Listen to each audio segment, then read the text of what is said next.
समुद्रामध्ये उसळणाऱ्या मोठ्या मोठ्या लाटा आणि ह्याच लाटाच्या तडाख्यात सापडली होती एक स्पीड बोट आणि त्या स्पीड बोट मध्येच अडकले होते सौरभ गांगुली यांचे भाऊ आणि त्यांची वहिनी.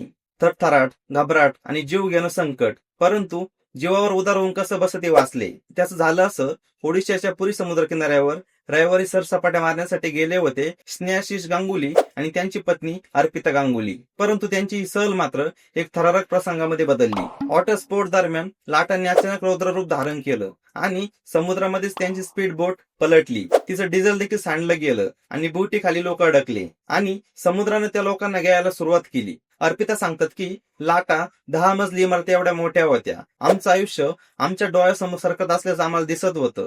जर लाईफ गार्ड वेळेवर आले नसते तर आम्ही वाचलो नसतो. अर्पिता गांगुली बुडत असतानाच त्या क्षणाला एका लाईफ गार्डने त्यांचा पाय पकडला आणि मृत्यूच्या तोंडामधून त्यांना बाहेर खेचलं. परंतु अर्पिता अजून देखील या धक्क्यामधून सावरलेल्या दिसत नाहीत. आता अर्पिता गांगुली थेट आरोप करताय की या बोटीमध्ये केवळ 3 ते 4 प्रवासी होते. फक्त पैसे मिळवण्यासाठी नियम धाग्यावर बसून आम्हाला समुद्रात नेलं गेलं होतं.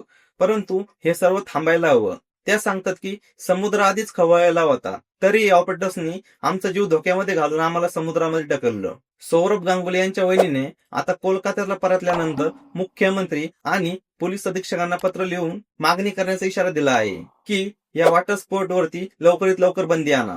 सौरभ गांगुली यांचे भाऊ आणि त्यांची पत्नी म्हणजेच सौरभ गांगुलींची वहिनी वाचल्या याला फक्त नशीब कारणीभूत नाही, तर याला कारणीभूत आहे लाईफ गार्डने त्याची निभावलेली जबाबदारी. त्यांनी जर त्याची जबाबदारी पार पाडली नसती तर आज बातमी मात्र काहीतरी वेगळी आली असती.